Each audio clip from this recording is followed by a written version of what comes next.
So many babes, so little time. Groovy. Holy cow. Shake it, baby. If it bleeds, I can kill it.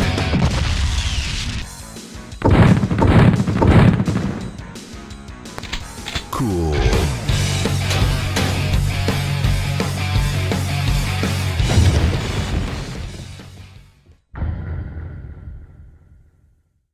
Duke, I so want to have your babies.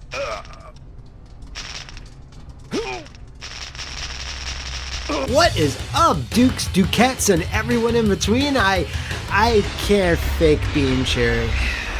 So we are now in Crash Course, and this is the top of a build. Wait, what happened last episode? Right, okay. Duke had woken up from his strip club flavored fetch quest fever dream and was in a helicopter ride along with Dylan before it crashes. Hence, you know, Crash Course. From high atop this towering tower, you can see the cornucopia of color that dots Sin City, the palette of evocative neon hues that have entranced generations of tourists and high rollers. Yeah, stunning. Alright, so starting out, you are given the choice between the Ripper and the pistol. Okay, I mean, I want the shotgun. No, we did that joke already. Anyway, Well, look at that. You can see my dick from here. Wait, from here you mean someone looking up at your dick? Or you mean from this vantage point we can see your own penis? Anyway, so even though we annihilated the Queen Bitch tentacles and the associated goo are gripping the building in a loving embrace. The main goal here is to use said tentacles to get to the top of it, I think, all the while you're being pestered by jetpack troopers who fly around in a totally not annoying way. The railgun is certainly gonna be your friend for this section. And you know, I suspect guns are literally Duke's only real friends in general. You then stumble upon this guy, this no-head guy. I have no idea what the situation here was.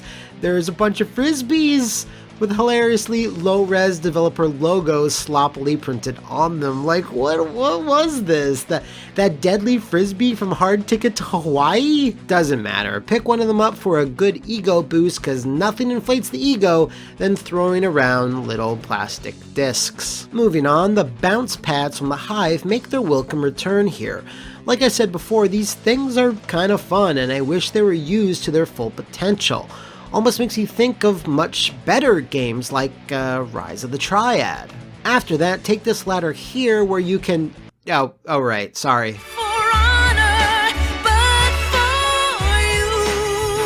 Next, no, dude, don't touch the... Oh, okay. Now you're locked into a turret sequence. Great. One thing that I've already said before, but I'll say it again, is that DNF excels at unfun things that go on for too long.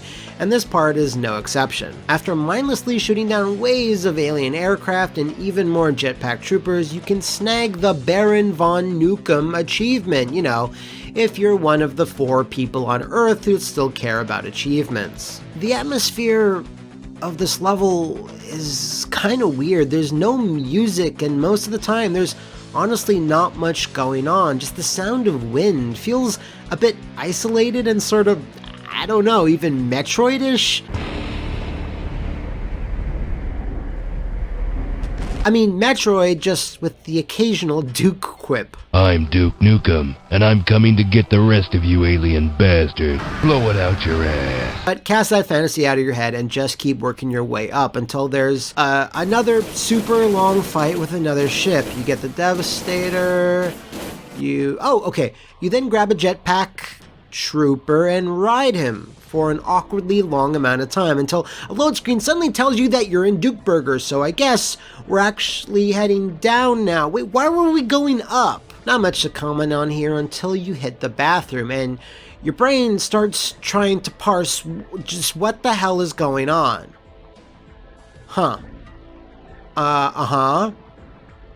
Right?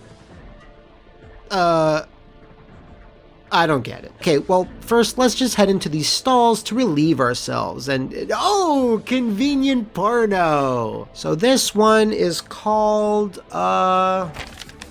slut butts, and the centerfold is whatever this is supposed to be. It's like the texture artist didn't properly scale it to fit the book, and of course, looking at this abstract jigsaw puzzle of the human form boosts your ego. From here, keep checking the rest of the stalls until this happens. Okay, carry on.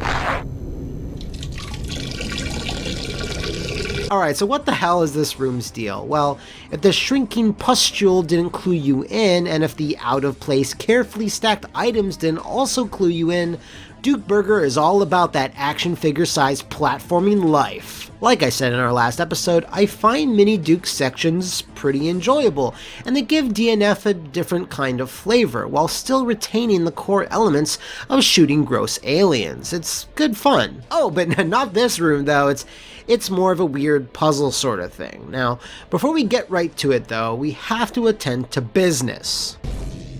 Oh yeah, I'm bringing sexy back. Oh, look at this old stuff. Okay, so you're on the sink, right? And it seems like you need to jump or get, into this broken piece of wall.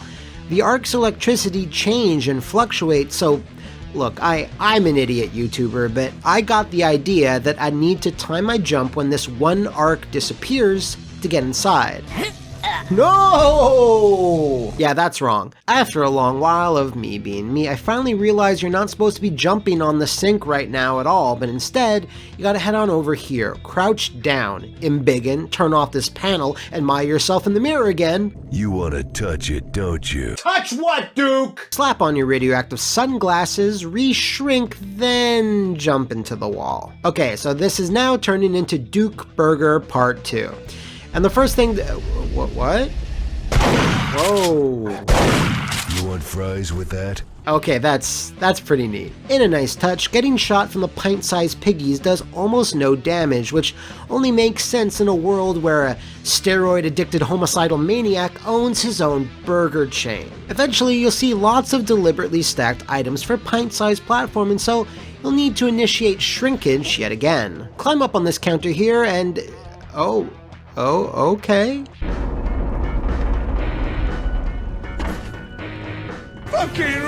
Use the tentacles to get into the arcade section of Duke Burger, fight some rats, and then you'll come across this. Moving right along, just as you near this side of the room. Whoa! So I'm just gonna say this right now. This is one of the few minuscule shreds of DNF that are legit interesting. You're now tiny, you have no way to grow to full size. You decimated a few mini piggies in the previous room, so now you gotta take your own licks, and you're outgunned and out-talled and have to deal with enemies 50 times your size. Whenever you were shrunk down in Duke 3D, you had no offensive options, but here you need to utilize cover and take calculated shots at the colossi you now face. It's tense and presents a very unique challenge. Next, head into this supply closet to get a good gander at this hilarious box. Oh, yeah, I get it. After that, climb up on these shelves to initiate what has to be a tribute to small soldiers. You're welcome, Liam. I'm digging this fight actually because again, it's way more dynamic than like 90% of what Forever has to offer. There's this big gulf between you and the army of pig cops on the opposite side of the room. They start chucking cans of mustard. I hope that's mustard, and you yourself can hide behind said cans. The scale of everything here just works, and they make for a really fun firefight. Do I secretly want a mini Duke Nukem game? No, I don't, because of this area. Well, conceptually, it's fine. Saving this Duke Burger employee is a super long platforming slog that seemingly never ends. You have to do an almost 360-degree tour of this giant kitchen area to save her, and I honestly think it could have been shortened. Also, for the entirety of this 10-minute expedition, you have her really weird dialogue being the only thing to keep you company. All this water. I hope I don't have to pee before he can save me. If I was alone in here and clapped, would anyone hear me? He's so cute, all small like that. I just want to put him in a burger and eat him up. She eventually starts running out of things to say, so it starts looping. Oh god, here we go. Okay, what's this? Enjoy airbrushing your boxers with our heinous beans. You'll be splitting crowds in no time when your mud bubble blowing ass hits a crescendo of brown notes. Yeah, farts! I get it! Hop on a few burgers to then finally turn off the electricity to not get any ego boost from saving this fine employee of Duke Burger Incorporated. I swear the one thing you should get ego from in this game, you don't. I guess saving people doesn't really count. The only ego worth getting is slut butt based ego. So what is your actual award instead of getting a health increase? Well, the employee will lightly push open a door for you. It wasn't even locked, and once you've entered this vent, it's on to Duke Burger. Again! But it's not. I mean, not technically. This next level kicks off with you on the roof of a building. Not sure which one, because I thought the Duke Burger that this was a tower that I was on before with the town. Get a new weapon here, the Shrink Ray, which is a staple from Duke 3D. Now, why, you may ask, is a Shrink Ray a pretty out there piece of tech on the roof of a Duke Burger? Well, there's a scientist or nerd here who is extremely dead and slumped over a crate, so I guess that answers that. The EDF suddenly radios in to tell Duke that a lot happened while you were incommunicado. We'll be there to pick you up in 5 minutes. Oh no, 5 minutes? Whatever will we do in the meantime? While we wait for the countless waves of enemies to spawn in, go snag your first Holoduke here. You'll need it, because it's going to be a long 5 minutes until the EDF deploy. Oh, when you grab the Holoduke, this Chivo pops up and, give me a second. Demolition Man? No. Total Recall? Yeah! Anyway, take out the Shrinkinator and use it to shrink your way to victory, and don't stop until you run out of ammo for it or the enforcers arrive. These guys, yeah, they now look like this. They're especially hard to make out since DNF's ugly engine uses way too much bloom and everything just kinda gets washed out up on this rooftop. Once you've killed one though, pick up the gun they leave behind, the enforcer gun, and never stop firing that. It basically shoots out shitloads of mini blue homing missiles, kinda like the Devastator, but not like the Devastator. You don't get the enforcer gun often, so use it often. Then, after some of these guys, the EDF finally arrived to let you know while you were busy Duke Burgering, actual important storyline stuff happened without you. You'll be glad to hear that General Graves just gave the President's orders a finger. The General wants us at the Hoover Dam ASAP to shut down the wormhole. And that concludes Duke Burger Part 3, which did not take place in a Duke Burger. The Mighty Foot. I guess since you can't kick people in this game, they decided to use the name, somewhere. The next level actually starts with a turret sequence, and it's not particularly great. I don't want to repeat myself, but I will anyway. This entire thing goes on for far too long, so let's just fix that right now. Yeah. So, damn, Deadly Premonition 2, huh? Can't wait! Right here. Okay, yeah, so you can walk around these little sheds and there's honestly not much you can do, so instead hop into the Mighty Foot to finally play that one part you might have seen in a DNF launch trailer that made you go, oh, that's kinda neat, and never thought about it again. Now, do you really like the look of that monster truck section? Well, I hope you do, because you'll be seeing it for the rest of the video. The game then shifts into third person, so you can drive around the Nevada desert. A lot. You can also perform a nitro boost, and the truck controls pretty good, for a monster truck. You can launch over hills for huge air, and if you miss one, don't worry, because the game just kind of teleports you back right in front of the jump you just botched. So for the first 2 minutes, like so many things in DNF, it's kind of passingly fun, but then something's designed in such a way to mitigate that fun. The Mighty Foot's gas mileage is about what you'd expect from a vehicle with the Duke Nukem branding. Terrible. Progress is hampered when the truck just runs out of gas, which it's gonna do a lot at predetermined points, in which case you'll need to get out and hoof it in search for that which makes a Mack truck go. This first occurs in front of this stretch of highway here, and oh shit, is that a railgun? Oh, thank God. Kill everything that moves and head towards this little office thing. Go in through the skylight, grab the fuel, and let's press on. Wait, no! Quickly log onto this computer to look at some hot, nasty, sopping, wet sex porn.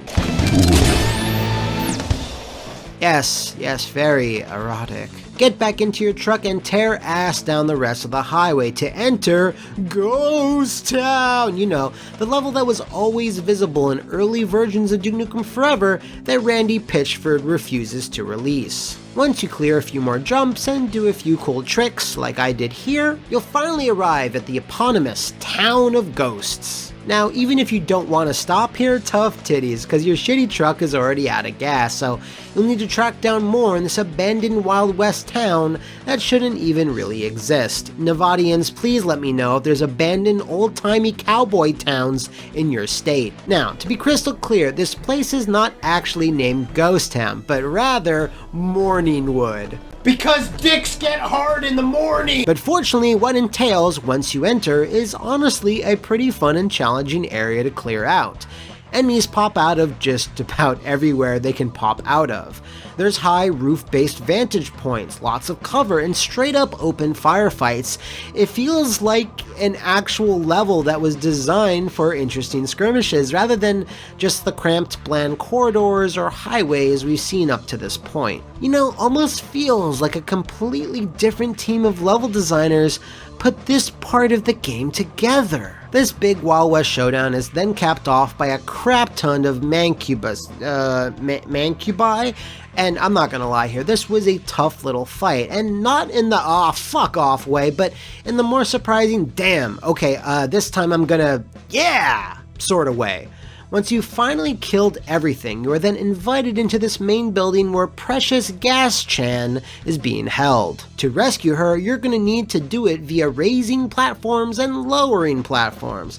Honestly, if Duke Nukem was a real person, I don't think he could actually figure this shit out. There's levers and physics, and just this would stop his adventure right here, right now. Regardless, grab the fuel and head back on over to the Mighty Foot. Oh, yeah, we're not even close to being done with that yet. Of course, while you are locked into this refueling animation, you start taking unavoidable damage by these enemies that then decide to spawn in, and then, you know, just tank it for now, and then, yeah, where are you at now, huh?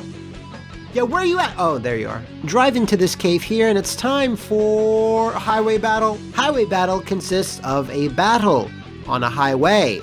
This flatbed hurls explosives at you that are not the easiest to avoid because, you know, you're driving a fucking monster truck. You soon come across some hills to navigate here. Oh shit. And oh hey, we're out of gas again. That was pretty quick. Jesus, I can't. Highway Battle 2. So Duke needs to gas up this fucking thing. It's like that one stupid metal platform in Donkey Kong Country. There's tons of pit cops running around this open area. You drink some beer, it makes you tougher. Just get through this part. Wait, why is this high-tech turret installed amongst these wooden rundown shacks?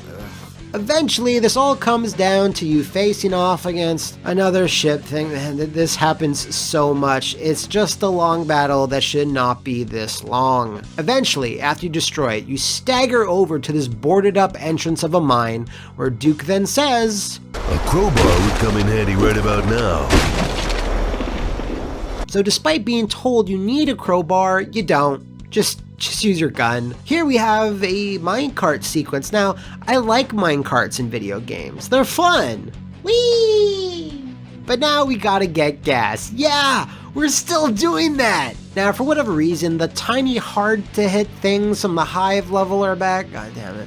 Make your way up here to the top of the mine, and yes, another cart. You are then treated to a relaxing Boo haunted house style rail sequence, complete with bats running over enemies and etc. You then crash your cart and oh shit, the Mighty Foot! It's the most important character of the game! Duke seemingly loves this thing more than those girls, the ones that look really similar.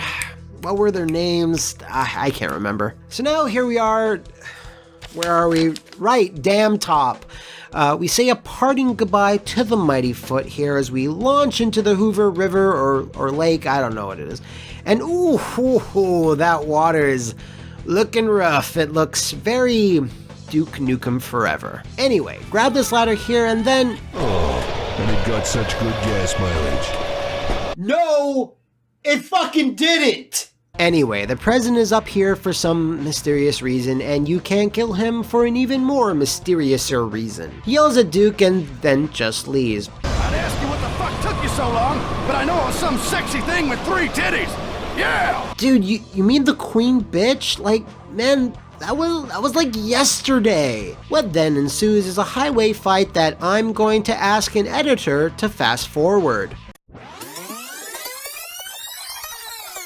Oh look, a battle lord. Yep, it's about that time when they just start recycling shit. Hit him with all your weapons until he dies, to be rewarded with the exact same kill animation you saw before.